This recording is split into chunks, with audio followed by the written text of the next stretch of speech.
As project managers, when we're dealing with what are considered challenging clients, it's typically because this client has expectations that are not being met in some way, shape, or another. And before we dive deeper into this, my name is Alexis. I have over 10 years experience in project management and Agile delivery. So in my over 10 years experience, I've definitely come across my share of what I would consider challenging clients.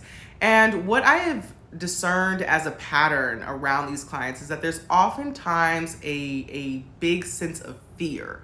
There is a sense of fear that they are not going to get what they expect. There was a particular situation I had where there was a new client that was onboarding to a product that the company I was working at was selling, and it was very clear from the start that this client was going to be challenging. And I came to learn that part of this was they didn't have the best experience with vendors in the past. They had been told certain things that didn't come through to fruition. So this particular client came out right out the gate swinging with being very clear about what it is that they expected and the type of communication that they needed. And frankly, from that perspective, it helped to undo the ambiguity that can come with starting with new clients. Every client is going to be different, and as project managers, we should have standards of how we deliver information and how we produce it and when we share it and all of that. Ultimately, a lot of being able to handle a challenging client is around relationship building and being able to understand what are those things that are causing them to be fearful.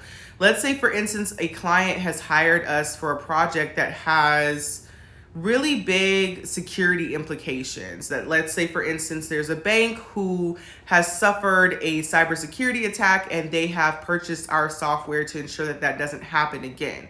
The stakes are high. There are several implications to this, and in this scenario, it doesn't mean that the client is going to be challenging, but if they are challenging, it's likely because they are afraid of this going wrong. And so with that, our responsibility as project managers is to ensure that we are communicating around the schedule, the scope, and the budget, and that we are having timely communication.